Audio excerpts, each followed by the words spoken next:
ಸಂದರ್ಭಕ್ಕೆ ಷಡಾಕ್ಷರಿ ಸರ್ ಅವರ ಅಧ್ಯಕ್ಷ ಸ್ಪರ್ಧೆಗಳಲ್ಲಿ ಭಾಗವಹಿಸುತ್ತಿರುವ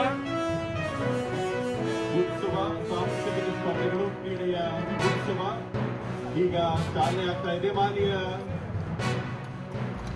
ಈ ಸಂದರ್ಭದಲ್ಲಿ ಕೋರ್ತಾ ಇದ್ದೇನೆ, ಇದೊಂದು ಅಪೂರ್ವದ ಫೋಟೋ. ಇದು ನೀವೆಲ್ಲರೂ ಒಂದು ಚಪ್ಪಾಳೆ ಮೂಲಕ ಕೃತಜ್ಞತೆಗಳನ್ನ ಸಲ್ಲಿಸಬೇಕು ಅಂತ ಹೇಳಿ ಕೇಳ್ಕೊಳ್ತಾ ಇದ್ದೇನೆ. ಗೌರವ ಸಲ್ಲಿಸಲಾಗಿ ಅತಿ ಹೆಚ್ಚು ನೌಕರರು ಇವತ್ತು ತಗೊಂಡಿದ್ದಾರೆ, ಕೆಲಸವನ್ನ ತಗೊಂಡಿದ್ದಾರೆ. ಯಾಕಂದ್ರೆ ಅದು ಬಹಳ ಮುಖ್ಯ. ಗ್ರಾಮೀಣ ಭಾಗದಲ್ಲಿ ಐತಿಹಾಸಿಕವಾಗಿರ್ತಕ್ಕಂಥ ಮಕ್ಕಳಿಗೆ ವಿದ್ಯಾಭ್ಯಾಸದಲ್ಲಿ ಹೆಚ್ಚು ಕಮ್ಮಿ ಇರ್ತಾರೆ. ಒಬ್ಬ ಶಿಕ್ಷಣ ಸಚಿವನಾಗಿ ನನಗೆಲ್ಲ ಗೊತ್ತಿದೆ ನನ್ನ ಇಲಾಖೆ ಯಾವ ರೀತಿ ಆಗುತ್ತೆ. ಆ ಸಂದರ್ಭದಲ್ಲಿ ರೈತರ ಮಕ್ಕಳು ಕೂಡ, ಕೂಲಿ ಕಾರ್ಯಕ್ರಮ ಮಕ್ಕಳು ಕೂಡ ಎಷ್ಟು ಓದ್ಕೊಂಡಿರ್ತಾರೋ ಅವರಿಗೆ ಸಹಕಾರ ಮಾಡಿ ಸರ್ಕಾರದ ನೌಕರಿಯನ್ನು ಕೊಡಿಸ್ಬೇಕು ಅಂತ ಹೇಳಿ ಬಂಗಾರಪ್ಪ ಛಲ ಇರ್ತಕ್ಕಂಥದ್ದು ಇವತ್ತು ಎದ್ದು ಕಾಣಿಸ್ತಕ್ಕಂಥದ್ದು.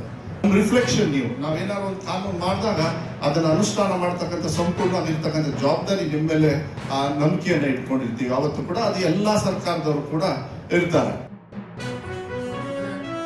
ನಾವು ಗೌರವದಿಂದ ಆ ಒಂದು ವಾತಾವರಣದಲ್ಲಿ ಕೆಲಸ ಮಾಡುವಂತ ವಾತಾವರಣ ಇದ್ರೆ ಇಡೀ ನಮ್ಮ ರಾಜ್ಯದ ಜನರು ಕೂಡ ಅಷ್ಟೇ ಒಂದು ತೃಪ್ತಿಯಿಂದ ನಿಮ್ಮಿಂದ ಸೇವೆಯನ್ನ ತೆಗೆದುಕೊಳ್ಳಲಿಕ್ಕೆ ಸಾಧ್ಯ ಆಗುತ್ತೆ.